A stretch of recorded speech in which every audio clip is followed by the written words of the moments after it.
I would like to thank you all for coming out this Saturday afternoon now. Um, on behalf of the Student Council NSVP, this is the Future of Physics panel, where we'll be discussing successful and unsuccessful diversity inclusion practices in the higher institution spaces, along with scientific organizations. And really briefly, I'd like to turn this over to Dr. Stefan so he can introduce NSVP and tell you guys what we are and what we're here to do. Okay, thank you, Latrell, and welcome everyone, and especially the Student Council members who are with us on the stage. My name is Stefan Alexander. I am the president of the National Society of Black Physicists, and I come from a long line of former NSBP students that have become president, which basically is all pretty much all presidents have been that, and that already speaks to our tradition, what NSBP is about. We are entering our 50th anniversary, and if you look at our secret, what is NSBP's secret sauce, and is basically this interaction, this collaboration and mentoring between the older generation, right, and the younger generation. And a big part of that is that the younger generation plays a crucial role in authoring in their future as well. And so a big part of this is to hear from especially from the students, in collaboration with members from another generation. And that's a wonderful thing. Like, one of the things that we did at NSBP over the last year was to expand student leadership, student vision, and also interactivity with our students, as well as members from another generation, for example, like Dr. Deborah Jackson, who's with us here today. So one last thing I would want to say is that NSBP has engaged in some really incredible programming that the Students Council will tell you more about how the students have been engaging with the community at large and sharing their gifts through mentoring high school students, as well as research programs, and great news of our students getting into the top PhD programs, as well as the top postdoctoral positions. And so we have a lot to be excited about, but also a lot to learn, and a lot to learn from our students. So I'm excited to sit back now and do some learning of my own. So thank you, and very excited about this event. Thank you, Dr. Stefan. So now I would like to introduce our lovely panelists for this afternoon. First, we have Dr. Deborah Jackson. Dr. Deborah Jackson is a hands-on professional with more than 20 years of broad-based experience in research and development, project management, strategic planning, and product delivery. Currently at NSF, she leads the Microelectronic Sensors and Information Technologies cluster within the Engineering Research Center's program office. In that capacity, she manages the ERC Industrial Liaison Officers Workshop Group, whose purpose is to strategically develop the centers for optimal innovation and to spread the commercialization or utilization of the ERC's research findings and technology.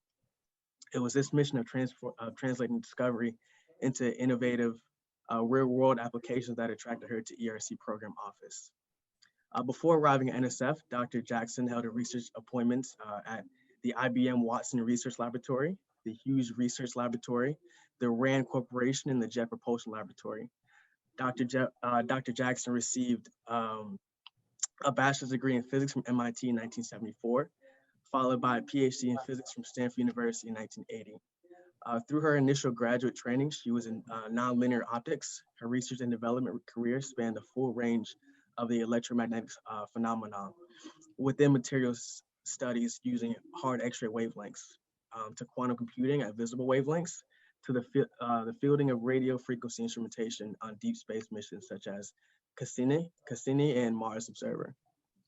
So that's Dr. Deborah Jackson. Next, we have Dr. Paul Gay, which is one of my very close mentors, and been a huge advocate in my career professionally and also academically. Dr. Paul Gay received his bachelor's and master's in physics and chemistry from the University of Cheikh Anta Diop in Senegal. He obtained his PhD in nuclear physics from the University of Clermont, Ferrand II. in France, a result from two distinct electron scattering experiments to probe carbon and lead nuclei. He then joined the nuclear physics group of Hampton University as a postdoc, and he was part of the first sets of experiments conducted within the main electron accelerator housed at the U.S. Department of Energy funded Thomas Jefferson National Accelerator Facility in Newport News, Virginia.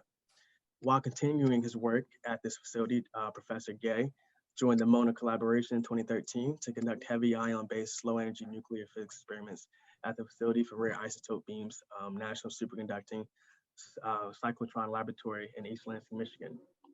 He was the chair of the Hampton University Physics Department from 2015 to 2018. He joined MSU in the fall of 2018. Professor Gay has been and still is actively engaged in various national and international committees pertaining to scientific research and STEM education and outreach, such as chair of the liaison committee for underrepresented minorities of the American Institute of Physics, president of the National Society of Black Physicists, executive director of the MONA collaboration, member of the advisory committee on the strategic programs for innovations in undergraduate physics of the American Association of Physics Teachers, founder and chair of the minority subcommittee of the American Association for Physicists in Medicine, coordinator of the Council for HBCU Physics Department Chairs, and visiting committee member of the Associated Universities Incorporated that manages worldwide facilities like the National Radio Astronomy Observatory, amongst others. Professor Gay was recognized by President Barack Obama in 2015 for some of his work. Outstanding. Next, we have my current division chair at Morehouse College, Dr. Eddie Redd.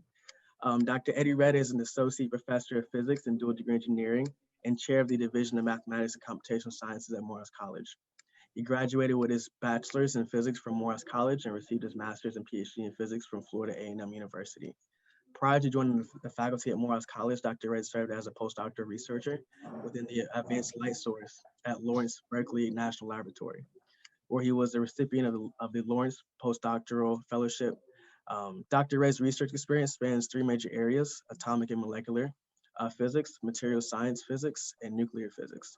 His research interests include the following: studying electron and photon collisions within molecules, quantum control of molecular reactions, development and incorporation of numerical techniques into high-performance algorithms, and growing highly ordered pure and doped metal oxide nanotube arrays for energy-related applications.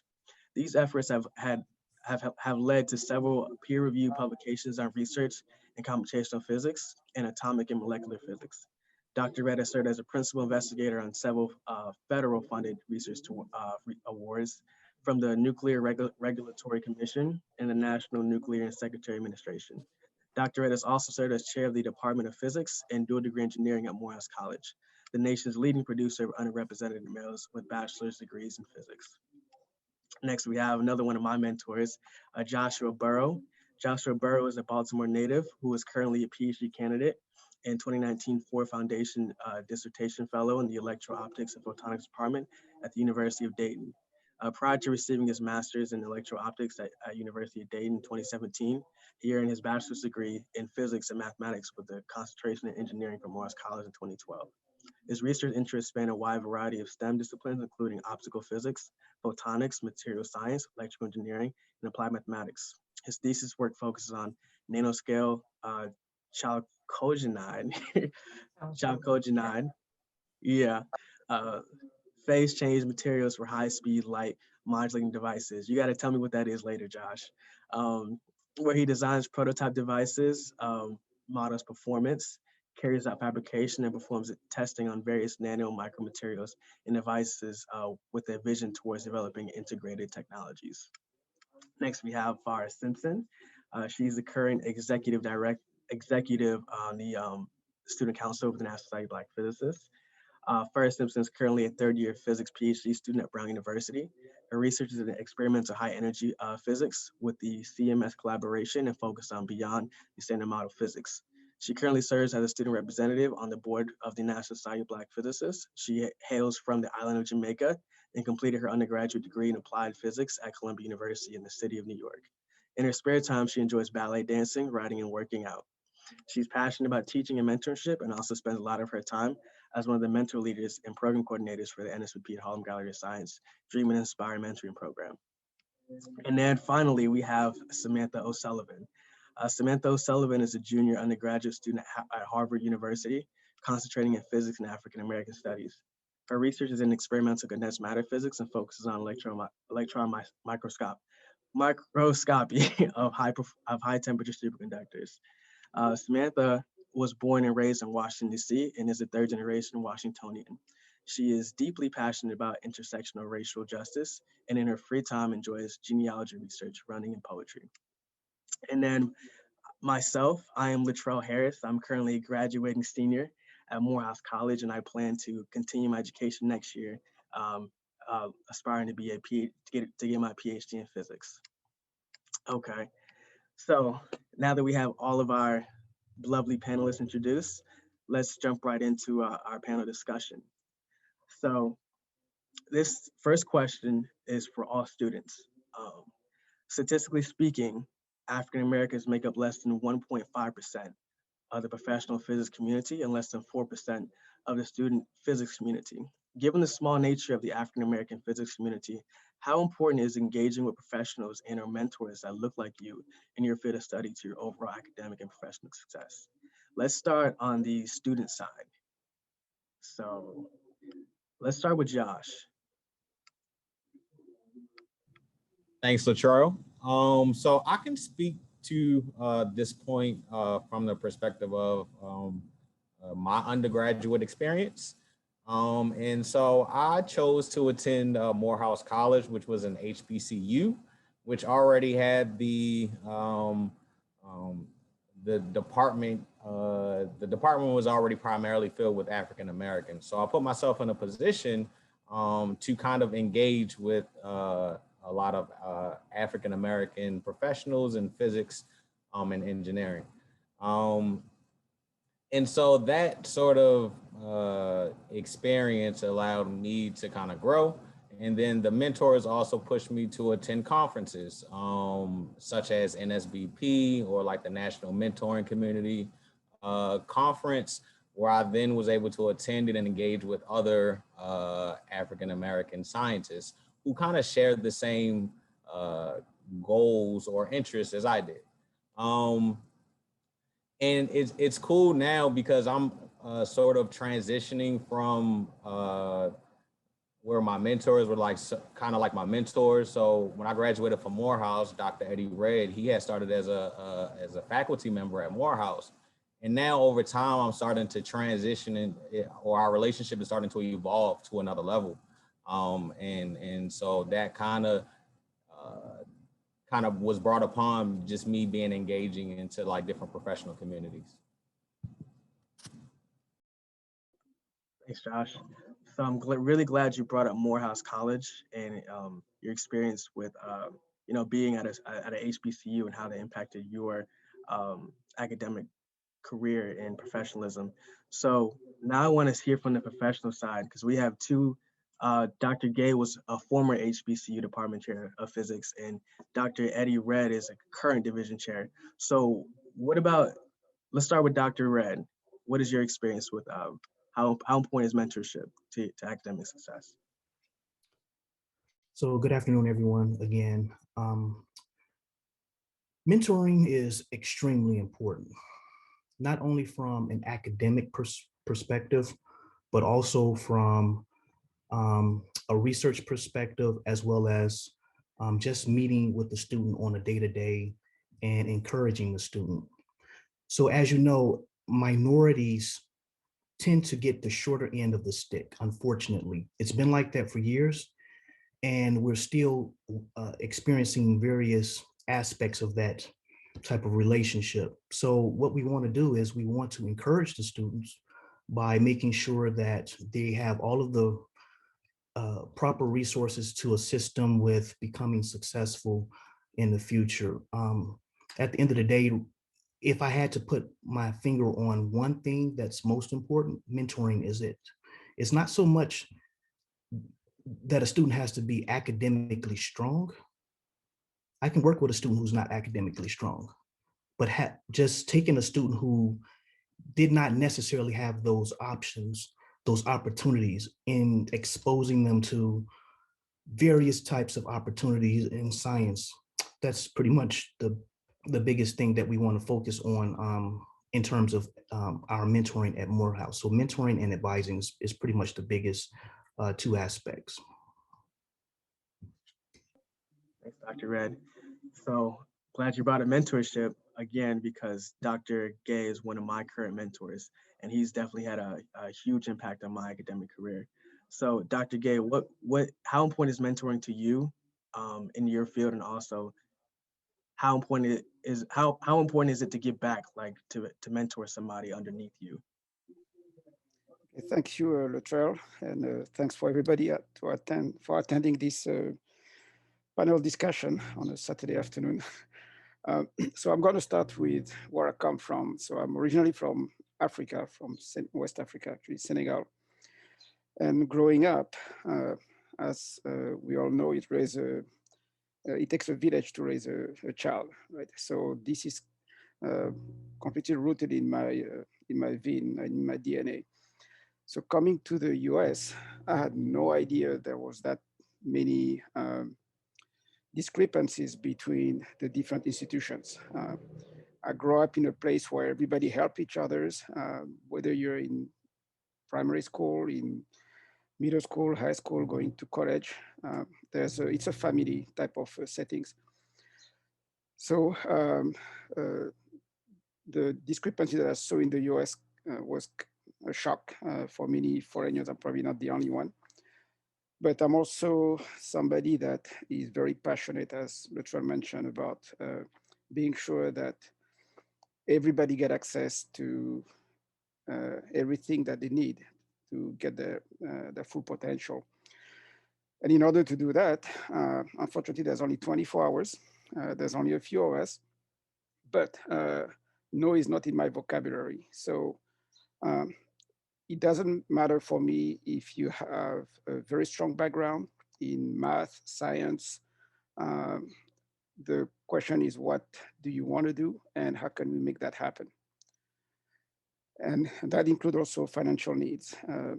Dr. Red mentioned advising and mentoring is a key, but it's not just within the university settings. The needs also happen outside. And I would say 80%, I would argue that 80% happen outside of the classroom.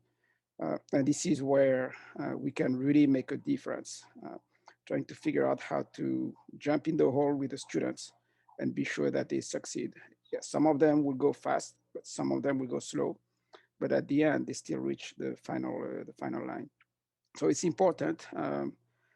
It's extremely important to find an advisor, to find a mentor. And the last thing I want to mention, not everybody speaks the same language. Not everybody grew up in the same environment. So you may end up with students who at the beginning may seem for you to be not talking the right way or not behaving the right way. Well, that's their background. It doesn't mean they cannot succeed. It doesn't mean they're not good people. So you have to find the connection. So don't wait until the student come to you. You have to be proactive, go towards the students and make things happen. Dr. Gay, thank you so much for telling us about like your international experience. I know another one of our panelists also has a kind of similar international experience. Farah, so what about your experience coming from Jamaica? Like how important was mentorship to you getting from, high school to undergrad and undergrad to graduate school? Yes, so I'm an international student. So I'm from Jamaica, which is predominantly Black. So actually coming into the US and attending Columbia, which is a PWI, I wasn't even fully aware of the fact that there were very few Black students in my class, or that, there were virtually no Black physics professors there. But at the same time, I did feel aware of the fact that I didn't feel a sense of belonging in my classes, or, question my abilities to pursue physics professionally. And I was actually having a conversation in a climate survey recently about, mentorship and having mentors who look like me, and was told, well, why don't you just find mentors who don't look like you?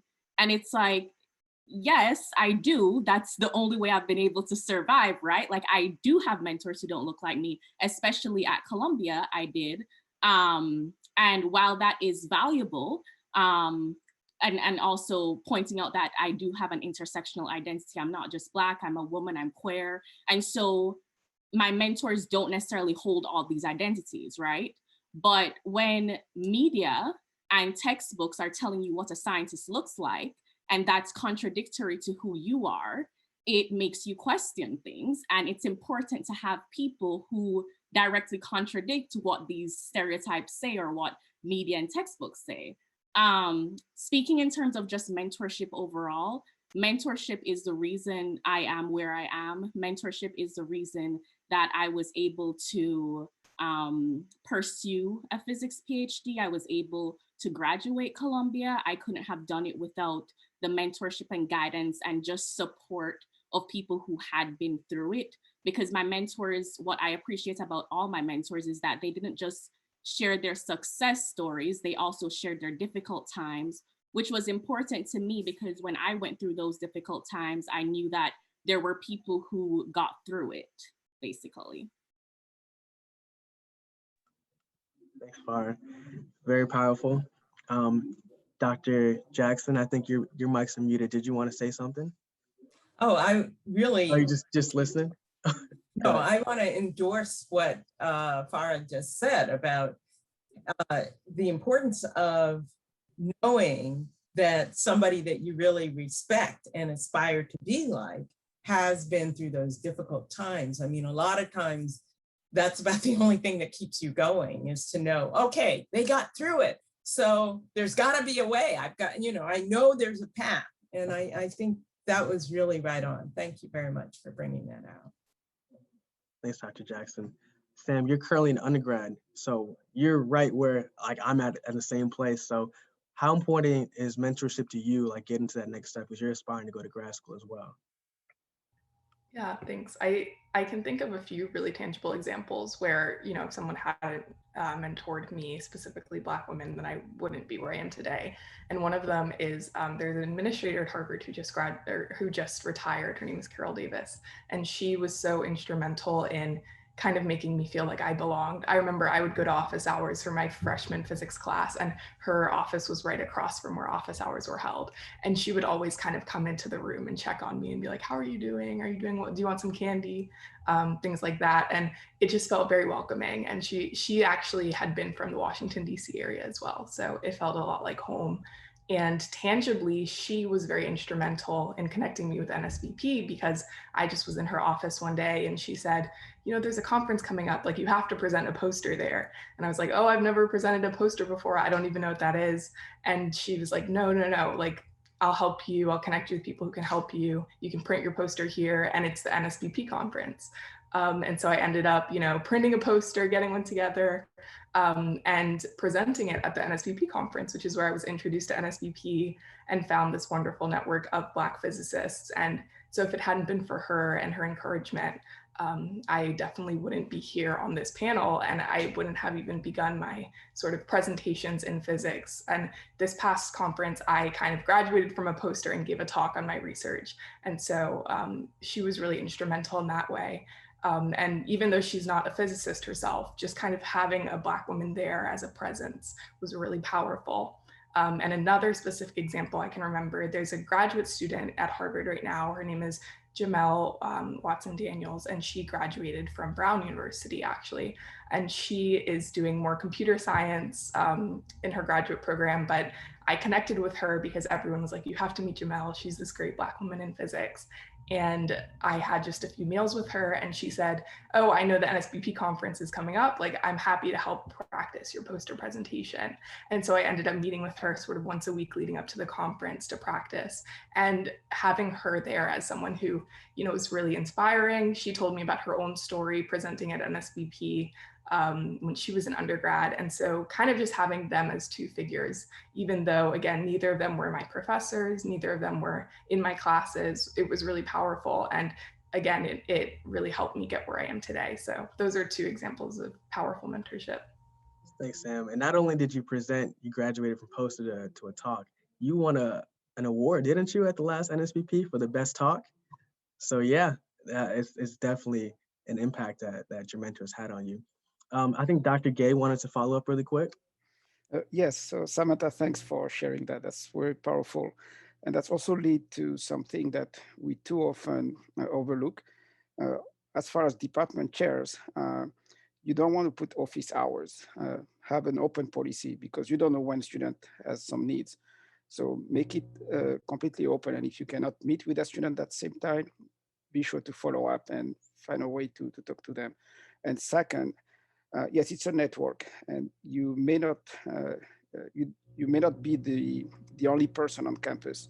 And with Zoom now, with all of the virtual connection, you can connect your students with very good mentors across campus and beyond the campus. That's also very critical. So thanks, Samantha, for sharing that. Thank you all. And this leads me into my second question now. Given that women make up approximately 20% of the professional physics community, and of that 20%, 11% being African-American or Black women, what are some issues that you face in the higher education space that are unique to your educational experience? And what would you ask of your program/department/faculty members to aid in combating those issues? So I'm gonna go first to the women on our panel so we can get their experience. I'd like to start with Farah. Let's start with Farah. I think for me, I've had to become extremely self-aware and draw firm boundaries because I am very conscious of the fact that things that I do or the way that I react may be perceived differently because of my identity. I'll leave it there. But I think that departments need to do a much better job of creating safe spaces, especially for Black women, where they can report incidents of bias or harassment, whether or not they want to follow up on that, and create a clear follow-up plan for the accuser and the accusee, whether that be mental health resources for that person, to protect that person. Thank you, Farah. Definitely needed that. Samantha, do you have anything to say on this topic? Yeah, I think it's really difficult, like being a Black woman in general, having these sort of multiple identities you carry. One very recent example of just sort of exclusion in language that occurred was when I was sort of looking for summer programs to apply to. I found a lot of programs for women in physics and a lot of programs for minorities in physics. And even though, there was kind of this small header sometimes of like, oh, if you hold both of these identities, you can apply to both. But sort of the idea that there are these two categories and you can't exist in both, it's kind of just a reminder of feeling like you don't belong. And so that's something that I would definitely, advocate more for, is just visibility, that there are Black women in physics. And I think that specificity, even though it's small, is really important. And people are just now starting to talk about intersectionality, but it seems it hasn't really reached the physics community yet. And so I would just love to see more spaces specifically for Black women so we can share our experiences. Definitely, thank you, Sam. Dr. Jackson, in your experience, you've gone from undergrad to grad to professional. What are some obstacles that you face, and what are some aids that you would like to be seen put in place for current students and also institutions? So at the time that I came through the system, there were very few other Black students and even fewer Black women. So I can't speak to what the situation is in academia today, but I can tell you some of the obstacles that I had to address when I was in graduate school. And I'll just speak at the graduate student level. Generally speaking, when you're studying your courses, you get these problem sets. And the thing that was hardest for me was the isolation, because all the other students tended to form study groups. And no one ever sat down and did the problem set by themselves. They formed these study groups. So it's really critically important that you first of all, know there are study groups and force your way into one, okay? At first, people look at you and they, oh, she can't do it. But once they realize that you're doing the problems and you're bringing solutions, they'll go ahead and welcome you into the study group. That's really, really important. At that time, when I came through to call out what you felt were discriminating situations was typically not handled well, then they would blame the victim. So I'm really happy to see that a lot of institutions today are trying to address that and provide channels.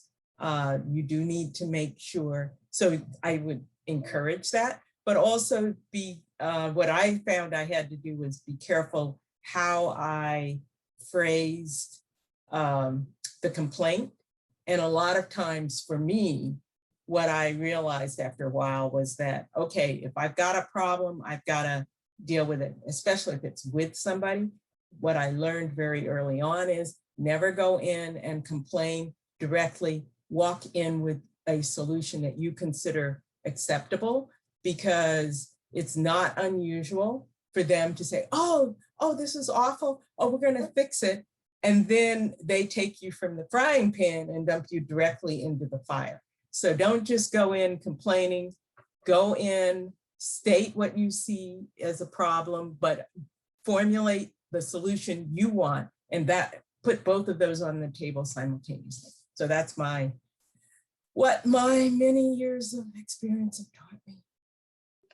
Thank you so much. That's very wise. Yeah, that's something that we're taught as well. Don't just come with a problem, come with a solution. So I attest to that.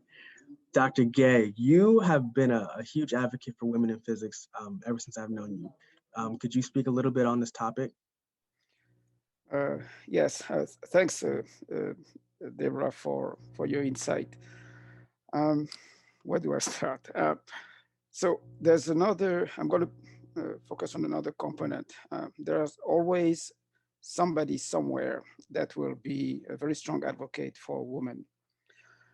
And so you may know them or you may not. A few of us have, of course, a network, so we know who are the people that can champion. The reason I mentioned that is because those are the people, sometimes you may come also without a solution because you're too young or you don't know what to do. And I'm not going to speak about others, but as far as Paul is concerned, if there's a problem, I'm going to address it. I don't want this to be put in a drawer and close the door. But addressing means you also have to be willing to do the hard stuff because you're going to get some pushback. As I said, no is not in my vocabulary. So, and if it includes changing the whole system,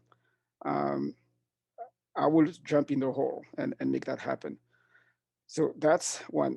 The other information I want to pass is the two institutions right now that have been, well, there are several institutions that have been involved, but on the academic side, Hampton is one and now MSU. And they have been really, there's pluses and minuses everywhere, but those institutions, I really would like to highlight them because there are people that really are putting their neck and breaking their back backwards. And not all of them look like us, right? I mean, there's only, we can count how many of us are out there on one hand. So it's a network, and it's also, as long as you have somebody who is passionate and really mean and really act on what he or she or whomever said, those are people that you want to reach out to. But it's not easy. It's not going to be easy. Nothing is easy in life. But you do have people who are willing to jump in the hole, and they may not be from physics. Actually, sometimes you don't want them to be from physics. It's a matter of putting the right team together and making changes. And you don't want changes to take 20 years because your education is only 4 years when you go through a cycle. So it has to happen within that time frame. So that's my, and yes, I'm all about women. We need to change the playing field. Thank you so much, Dr. Gay. I just want to let the audience know that we are open to questions. So if you have any questions from the panelists, what you want to be addressed at the end, we'll be having a Q&A session. So put them in the chat, write them down, make sure you keep them close by because we will be opening up for questions very soon. Okay, to our next question. So often African Americans or Blacks in physics, African American or Black physics students enter higher education with an insufficient background in mathematics or physics. Do you feel you were adequately prepared to succeed in your program when you transitioned from high school to undergraduate and similarly from undergraduate to graduate school?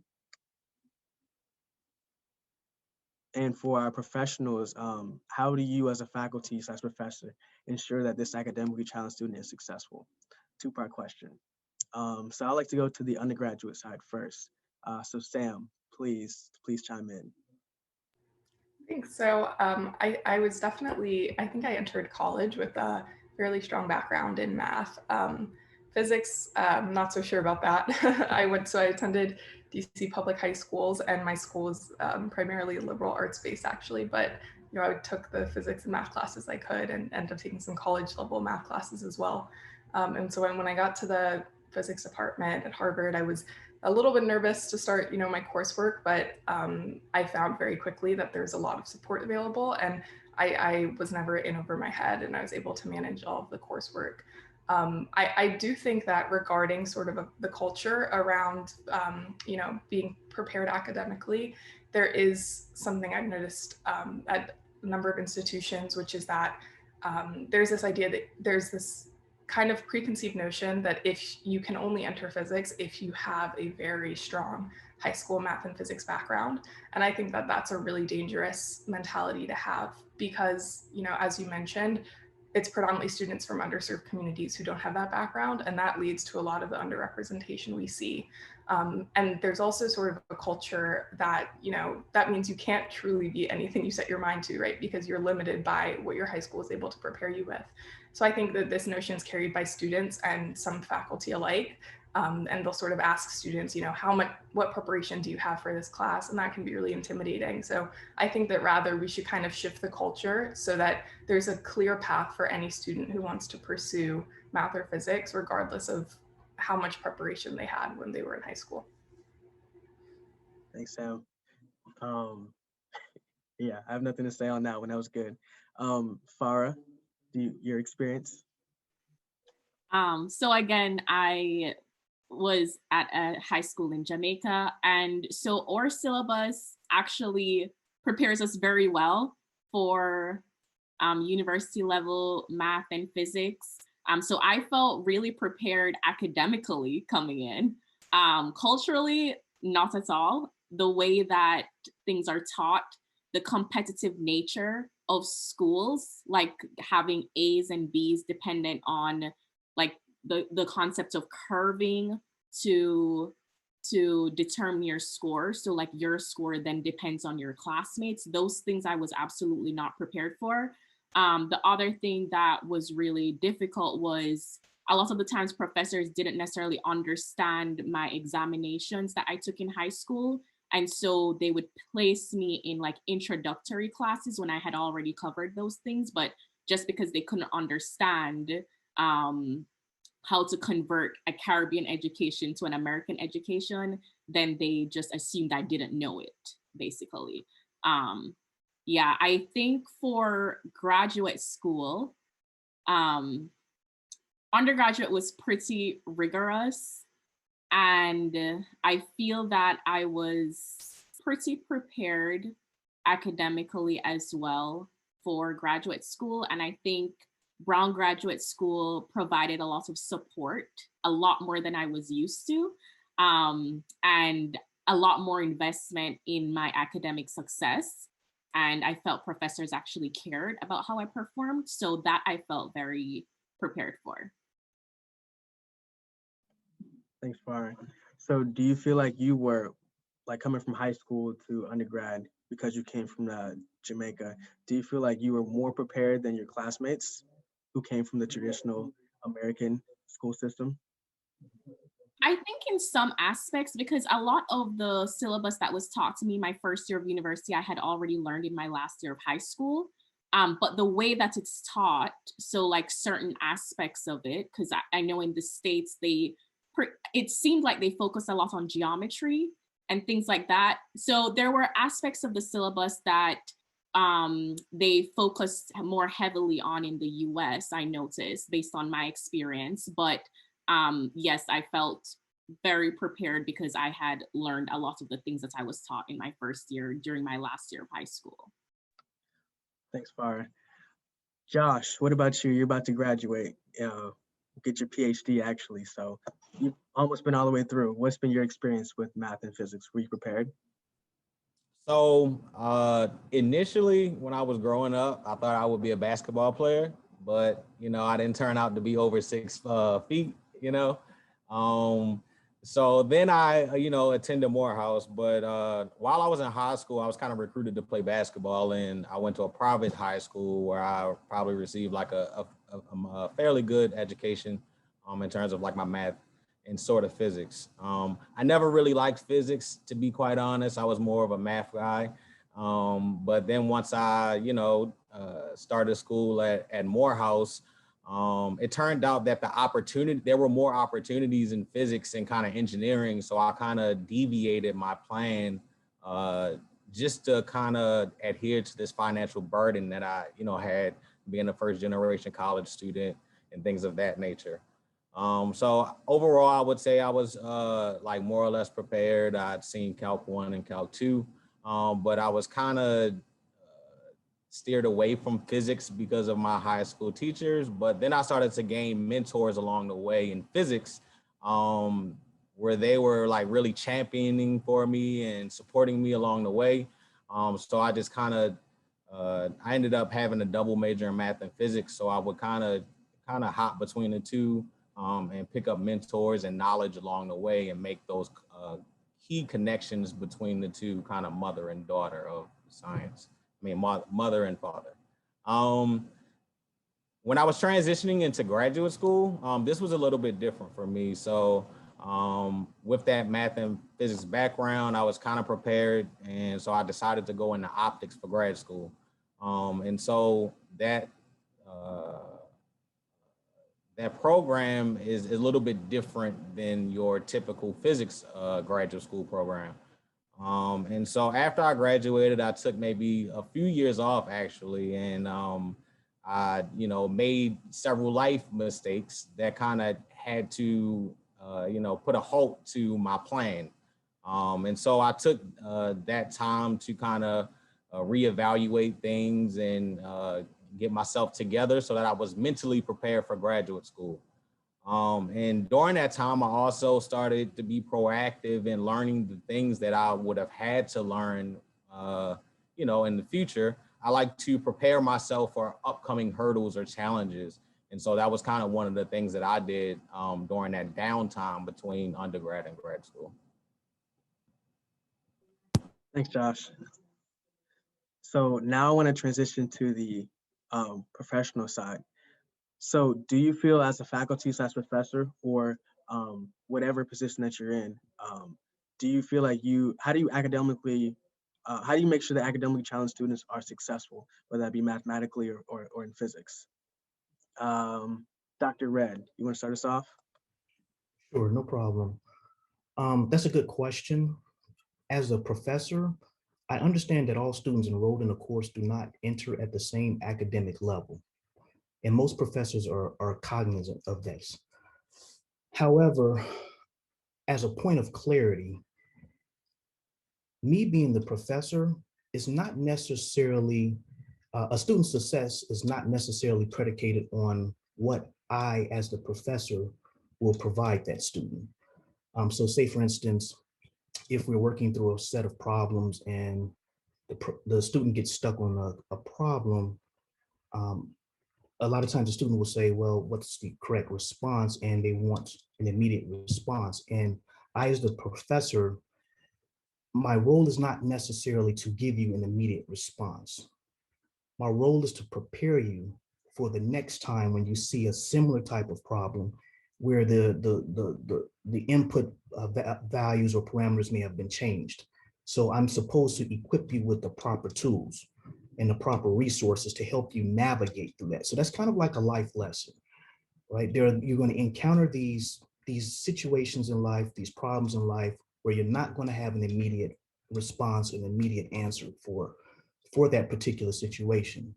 So how do you best overcome it? Well, you have to utilize some of the resources that are around you. What can you gain from another situation to help you overcome your current situation? And I'll make another analogy. If I encounter a man who's hungry, I can simply give him a sandwich or give him food and he'll be satisfied at that present moment. But what if I teach that man how to cook? What if I teach him how to fish? What if I teach him how to plant food? Then the next time he encounters a very similar situation, he's able to go forward and navigate through that difficulty of not having food without having to rely on me. And so that's pretty much the role or the perspective that I look at it when I encounter a student who may need some extra help in a particular area.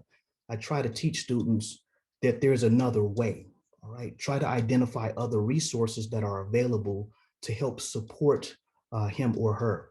And sometimes these resources may include supplemental lecture notes. It may be an external textbook recommendation. One of the best recommendations a professor gave me, in fact, my department chair when I was a student in undergrad, right before graduating, I was a little apprehensive about moving to grad school. And one of the best pieces of advice that he gave me was, he said, well, you know, when you get to grad school, don't just focus on the textbook that the professor assigns to you. Consider getting 2 additional textbooks. Get one textbook that's slightly below the academic level of the textbook that you're using in the class. That way, it'll help bring you up to speed on those things that you don't quite fully understand.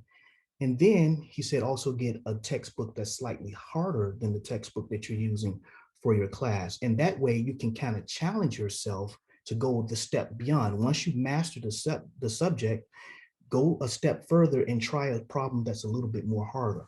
So now you're incorporating growth into this process. And so that's my approach with students. I try to help them to understand that there are resources out there, right? Don't just go to Google, don't just type it in, right? We are aware that there are answers out there. We know this, but it's more of a growth process, right? How will you navigate this scenario the next time you encounter it? Are you going to simply go to Google, right? What if the problem that the professor assigns does not exactly match the solution that you find from Googling the answer? So it's a growth process. And the biggest recommendation I would have for students is to utilize your resources. And sometimes resources can come in the form of tutors, right? So make use of tutors, make use of those extended office hours if the professors are available. Professors want to help. Believe it or not, we want to help and we want to see you succeed. And try your best to avoid waiting until the night before an exam or before an assignment is due. Start early. Proper preparation prevents these bad situations that students tend to run into. So that's pretty much my approach to this type of scenario. Thank you, Dr. Red. Definitely a lot of wisdom in that. Dr. Gay, do you have any thoughts on this topic? Yeah, actually, I completely second what Dr. Ed just said. I mean, and Deborah kind of brushed that earlier. We all went through some struggle. I didn't have all the background I needed, as many others. I go back to no is not in my vocabulary. So if this is what I tell my students is, it would be great if you can do every single problem in the back of the book, and actually in the back of many different books on the same topic. The likelihood of you getting a problem that you haven't, or an assignment that you haven't done before, it's minimal, right? However, there's only 24 hours. We have to sleep, eat, and there's a lot of other things. So that's where group work is important. If you can buy different textbook, as Dr. Ed mentioned, but share that so you don't have to pay everything. And going together, everybody can focus on a particular problem, and after you gather and exchange your information, this gives you a powerful tool to go through a lot of material, right? And the fact that you explain to your peers what's going on helps you to also retain the information better. We can only help with, an hour, 2 hours here and there. So most of the work that students are doing is outside of the, I would say the classroom, right? And we know that. And this is where it's critical to not only have a good time management skill. This is critical to have a good group. And this is critical to also help each others, because one person may be weak on a particular topic, but very strong in another one, right? And the more you connect with each other, the more you can actually even challenge each other while you solve for, let's see who's going to be the first one. But of course, doing things right. So when you have an exam, after it's like driving a car or riding a bike, you did it so many times that you don't freak out anymore, right? So that's my 2 cents. Thanks, Dr. Gare. Dr. Jackson, do you have any thoughts? I just want to extend what they've said. One of the most important things that Dr. Red pointed out is that it's more important to know how to approach problems than to know every piece of information that's out there. It's impossible to know everything. So one of the early lessons I got when I was at MIT was that you don't have to be an expert on everything, but you do have to know how to sit down and deconstruct a situation so that you can start to approach a problem. So that's very, very important.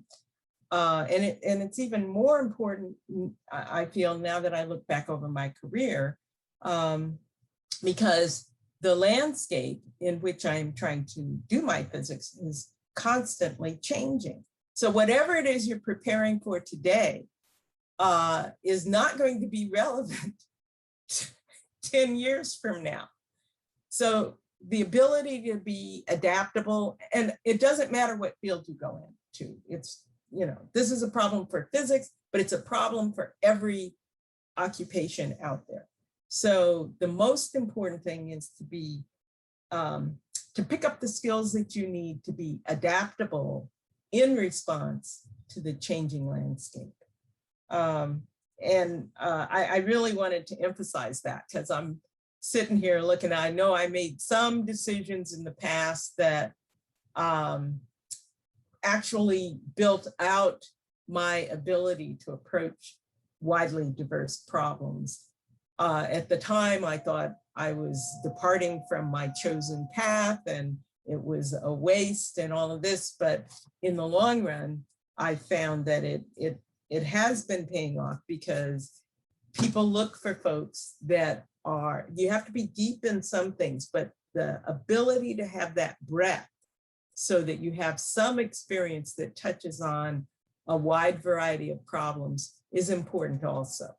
And then the last point that I want to make is you need to figure out what your strengths are and try to play to your strengths. Not everybody is strong in one direction or another. And a mistake that a lot of people make is trying to emulate the people that they respect quite a bit by being and practicing what they're doing as closely as possible. you should respect your peers, you should respect your colleagues and appreciate what they do and do really well. But when you're practicing whatever your profession is, the thing that you need to do is try to leverage and play off of your strengths. There will be times when you have to play off of your weaknesses, but a lot of your creative juices and your creativity is going to come from you really utilizing your strengths. And I think that's enough. Thanks so much, Dr. Jackson. I think Dr. Gay wanted to follow up on what you had to say. Yes, this is so powerful that brought me something else. So we are so few in our community. There's so few of us getting a degree in physics and a PhD in physics and becoming a faculty or role model, that each time we have one student coming as a undergrad, we all try to make sure that that student succeed. However, HBCUs and have an additional strength, which is because we're also going beyond just the academic settings, we actually also have more insight about what the students really wants to do. And as Dr. Jackson mentioned, what are the strengths and weaknesses of the students? The reason I mentioned that is that everybody doesn't have to become a physicist at the end, right? And if that students eventually become going to law school or biology, or that's okay, right? So you don't want to set a student for failure. And this is also, so it's the same for majority institutions. We have more flexibility within HBCU settings to make things around curricula. But you have to have the flexibility to listen to the students beyond just, again, the academic settings, really understand what the student is about, where they're coming from, and what their passion is, and find a way to get the student to succeed. Now, if the student is a great physicist, happiness. If the student is not a great physicist, happiness too.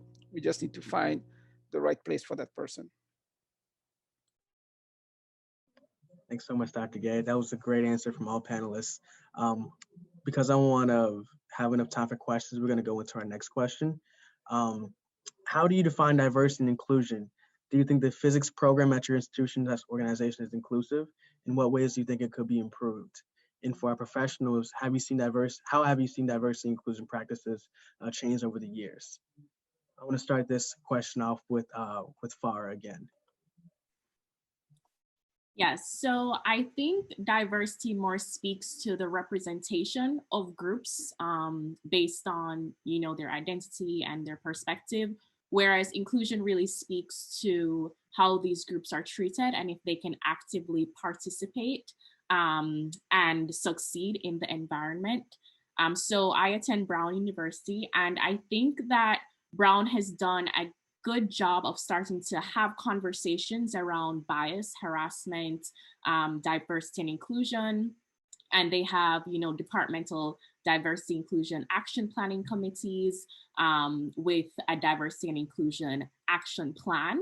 And so they actually have concrete steps that they're taking towards diversity and inclusion. They also have done a good job of recruiting more Black professors and students. However, I do think that they can do a better job of accountability. So I think there are a lot of people in the departments that feel that there are certain issues that do not affect them, and so they don't need to be concerned with it. But I think your role as a teacher and a mentor means that you have some sort of responsibility and accountability that you have to take. And I think, especially since the pandemic and all these conversations around race, I've realized that racial issues are often treated as political issues or issues that we have to tiptoe around, whereas other issues of equality, diversity, and inclusion are not treated the same. And so my hope for the department is also that they treat racial issues in the way that it should be, as a human rights issue and an issue that affects everyone. And I think more conversations need to be had around that. And at this point, you cannot remove that accountability based on ignorance, based on this idea of, I don't know what to do, so I'm not going to do anything. Now's the time to ask questions and to really reflect, like do some self-reflection so that you are able to make these changes and make the space more welcoming for everyone. Very powerful. Thank you so much. I want to follow up with Josh. All right, so let me see if I can try to explain chalcogenide materials from my introduction here, right? So I guess diversity would be, say you have an element like germanium, then you also have like an element like a tellurium or a selenium. If you put these two molecules together, they exhibit some great properties. So their optical properties and their electronic properties actually are vastly different depending on the state that it's in. So whether it's in an amorphous state or a crystalline state, it'll act like a dielectric or a metal. And so you kind of put these two materials together, you're making it more diverse. And now it's this cool thing that we can use to make things like memories. And then you can add other materials to that, make it more diverse. And so you kind of do like some material composition algorithm to optimize something. So diversity just increasing the number of constituent elements of, say, a network of molecules. And inclusion is how those different elements kind of work together to interact with one another to like produce a better phenomenon or something like that. So my undergrad experience was like, I guess in a sense, not diverse. There were a lot of Black males, you know, we were pretty kind of, you know, not diverse. Whereas grad school for me, it was sort of diverse to my perspective in a way, because I'm in an electro-optics department. So in terms of background, people come from either a physics background or electrical engineering background. And so I found it at times to be challenging to understand the perspective that an electrical engineering is taking for a problem versus when a physics person is kind of attacking the problem.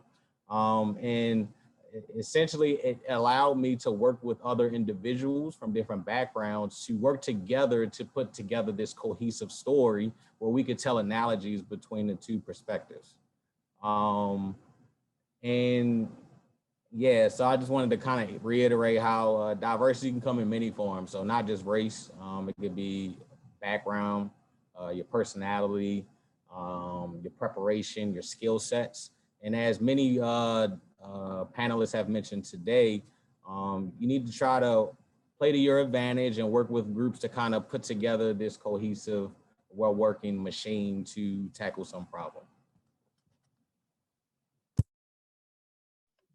Okay, because I want to have at least 15 minutes for questions. Does anybody want to say something on this topic before I move to our last question?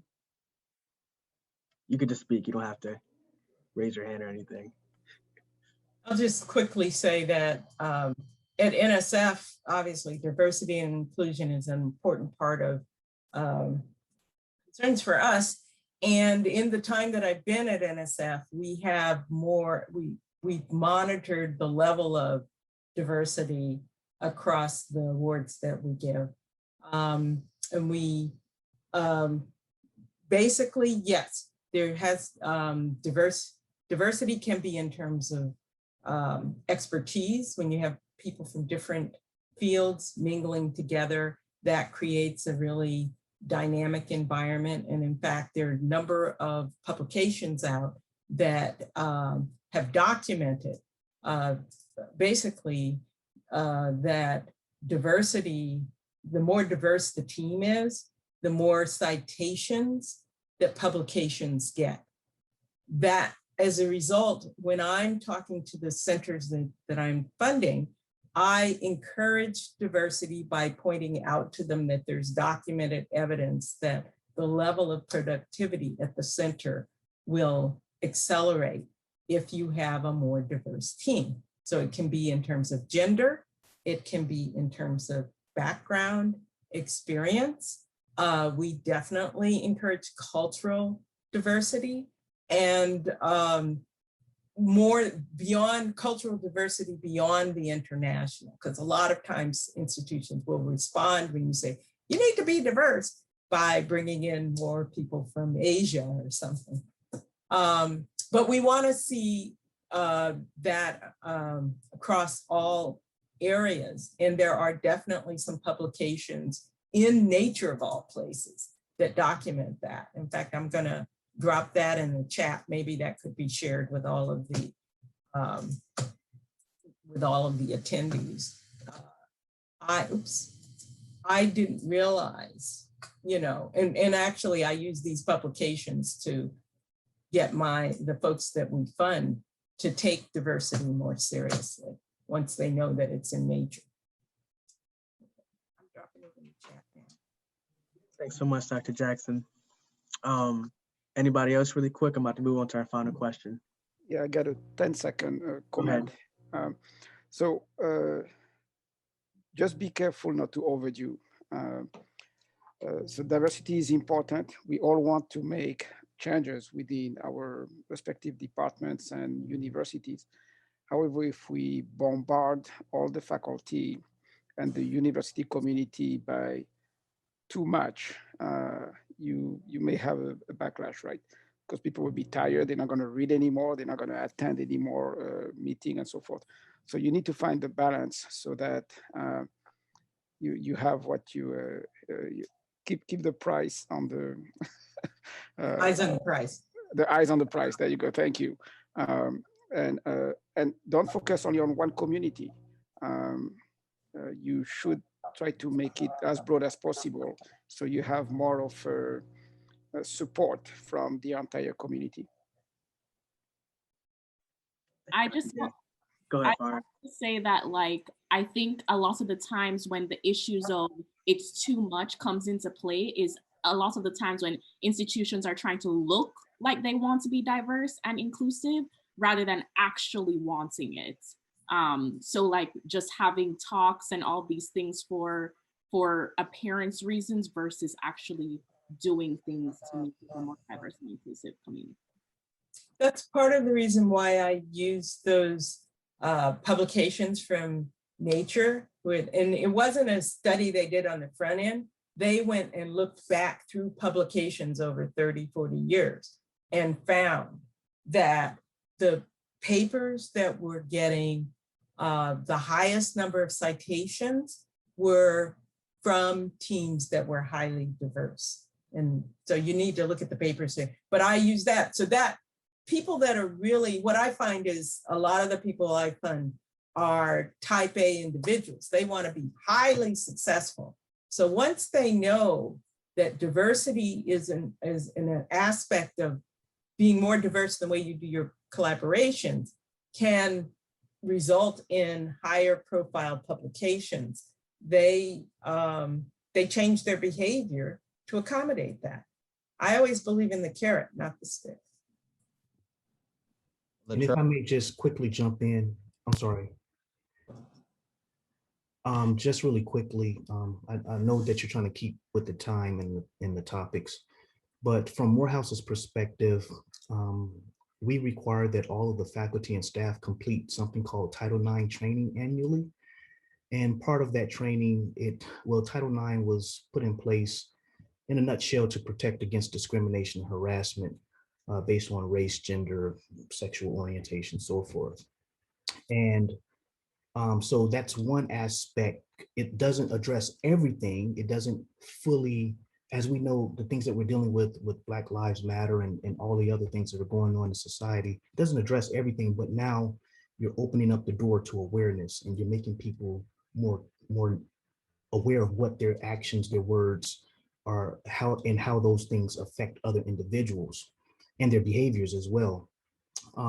The other thing I want to note was that within the physics and dual degree engineering program, traditionally, when I first started at Morehouse, the faculty were older Black males, and they really set the baseline or they set the foundation, or they made up the chemistry of the department for the most part. And I'm speaking in general terms, but within a year or so of me being there, I've started to notice a change in the dynamics as well as the overall composition of the faculty. We ended up getting younger leadership with Dr. Rockford. And from there, he brought in his perspective, his twist on how things should be run. And then we started migrating to more younger faculty. So now the dynamic has shifted to more younger faculty that are teaching the class, and we can kind of connect with the students a little bit better than, say, some of my predecessors were able to. And in fact, we're even picking up, we have a female adjunct, and I'm hoping to be able to build up on that from going forward. And so another aspect of how we're being more open and being more inclusive, some of our upper level electives are designed in such a manner so that we can target some of our partner institutions in the AUC, like Spelman and Clark Atlanta, which have a female population that we want to target and bring them in on various topics within engineering and physics as well. So overall, we're starting to see this change, and we have to do this in order to see things progress in society. And so that's the few words that I wanted to add to this particular topic. And one last comment. Diversity, you need to get up to a critical mass. If you bring in a single person, there's going to be isolation. So when you plan a strategy trying to be more diverse, my advice is to plan it in a way that you're bringing people in together in cohorts, so they're not completely isolated and they're people they feel comfortable, talking to if they have problems that they need to voice out. Otherwise, they hold it all in, and that's not good. Thanks, Dr. Jackson. Josh, do you have something to say? I wanted to piggyback off something that Farah said a while back about like PWI departments, like, posing to be, all for diversity versus actually being about it. Just quickly put, I'm now at University of Dayton in the electro optics department again. I kind of got here because of my mentor, Dr. Willie Rockford.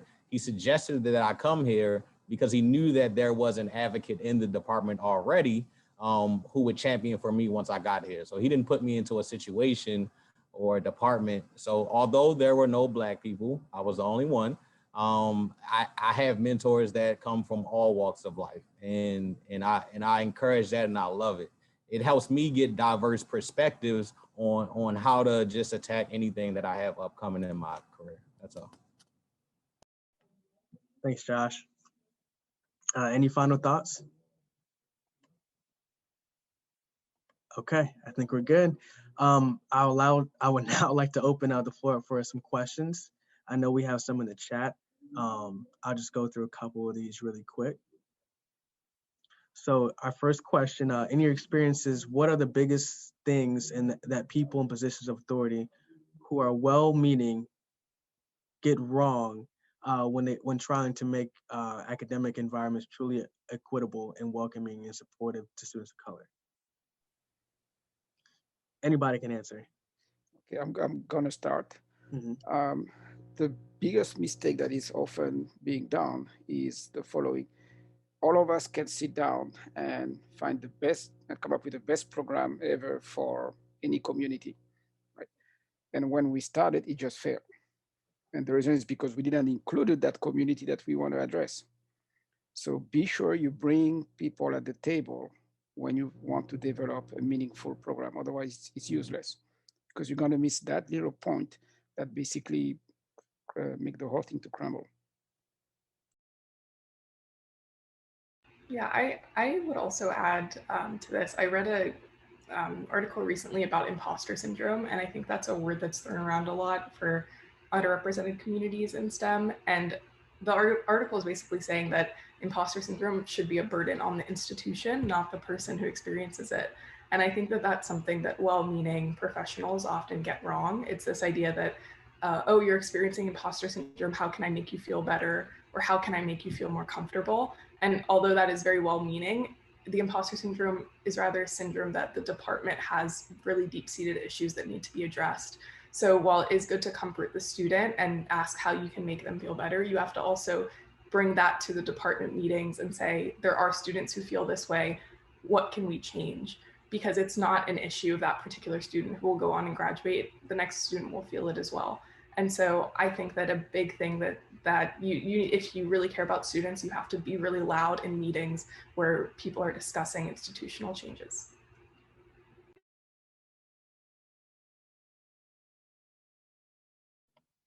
Thank you. Any final comments on that topic?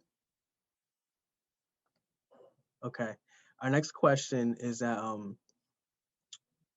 for physics departments with very few Black students and no Black faculty, similar to Farah's story about her undergrad, what can the department and/or student groups do to support Black students?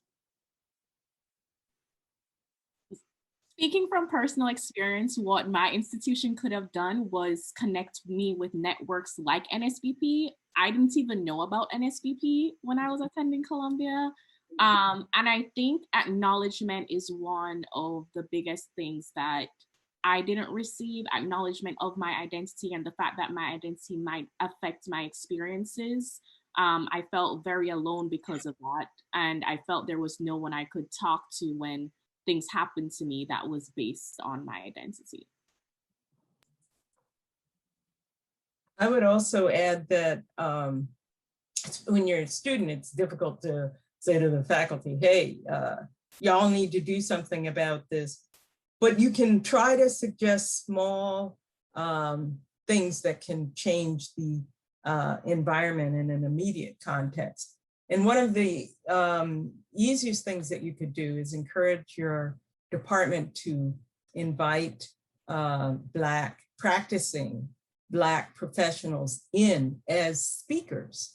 You're gonna have a hard time getting them to hire folks, but just having people in as speakers starts to change, the environment.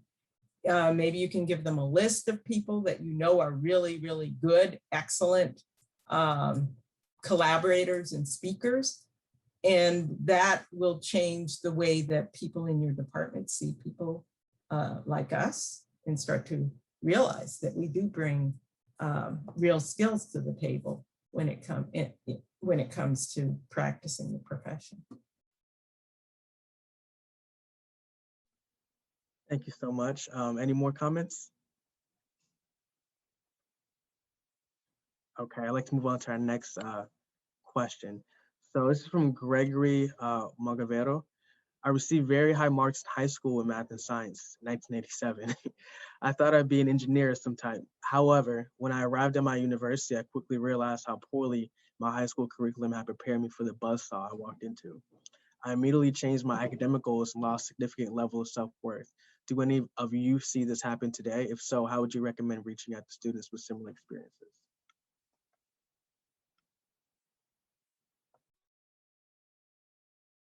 Maybe as an You go first. Okay, Dr. Jackson can maybe back up what I'm saying, but maybe as an undergrad, I can just share that I, only 2 years ago was deciding what I was going to study when I got to college. And a lot of my peers were in the same boat as me. And I have one friend in specific who is another Black woman, and she kind of started out in a really advanced physics class her first semester at college and felt very isolated and very alone, and ended up switching out of physics completely when that was going to be her concentration. And it was just after one bad experience. And so I definitely can resonate with what you're saying and have seen it happen a lot with my peers. And I think that kind of speaks to the comment I made earlier about there being this general idea that you have to have a really strong background to do math and physics. And while it's true that it is a really mathematically rigorous subject, those are skills you can gain in college. It's not, you don't have to come into college being a like math whiz to study physics if you're really interested in it. And I think that that's something that departments need to start embracing in their culture more. And I think the last point I would add is I think that there's this idea of people who do physics as like, we're all super geniuses. And while, we do like to pat ourselves on the back and say like, we're very accomplished and smart. I think that that's a really dangerous narrative to promote, because it makes it seem that if you're a student who's Black and you don't see any of those super geniuses look like you're just going to assume, oh, that's not for me. And also, if you ever struggle in a class and you're not used to struggling, you're going to assume, oh, I'm not cut out for this. But I think what physicists don't tell you is they struggle a lot, and they themselves run into tough problems and work on them for years. And so I think that's something everyone needs to start promoting, and that, you're allowed to struggle and you're allowed to have bad experiences. And that is what it is to be a physicist. And I think a lot of the times we think we're thinking these things in isolation, but actually if you speak to your peers, a lot of them probably feel the same way. And I would definitely encourage you to reach out to your peers and talk about it. And also talking to mentors who have been through the same things, because a lot of them, as Sam said, struggled through as well and have similar experiences that they can talk to you about.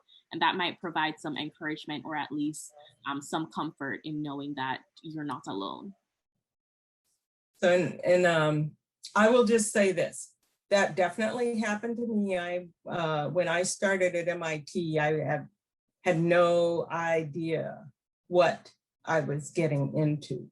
And the first probably 10 or 15 people that I met were from the Bronx High School of Science. So they had advanced placed everything that I was going to take my freshman year. And they were very intimidating. And so even though I was interested in doing physics, I will tell you right now, I was a closet physicist for the first 2 years. It was 2 years before I declared that as a major, because I didn't really know if I could do it. And the thing that was a saving grace for me, somehow or another, I got onto this faculty committee. It was a committee on academic performance, and they met once a semester. And after, when the grades came out, this dates me, we get this great big pile of spreadsheet of all the grades for all the students. And we'd go through and look, and we'd send warnings to the ones that didn't pass, we're starting to get Fs and all of this stuff. And it was also the committee that you petitioned if you wanted to cop a plea, like dropping a class after you flunked it, right? So anyway, I got the stack. I could see what all the other students were doing. The people I was most intimidated about were the ones that were yelling and shouting and screaming the loudest about how good they were doing, okay? And, I remember this one woman, she absolutely frightened me. Girlfriend had a C- major. I mean, she was getting a C- grade average. And I was like, oh my God, all these people that I was intimidated by were doing far worse than me. And that made all the difference in the world. So I can't give you the spreadsheet with all your competitors' grades, but I can tell you this, the louder that they are talking about how well they are doing, more likely than not, it's insecurity and they're doing worse than you. Wow. Okay. Thanks, Dr. Jackson. With that, we're gonna leave that right there. We have a couple hands up in the audience. So Tracy, I see your hand is up. Did you want to say something?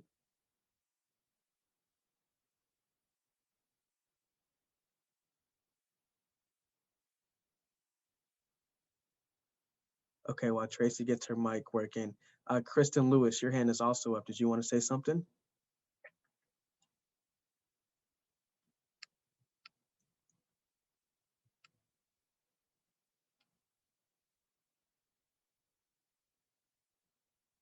Okay.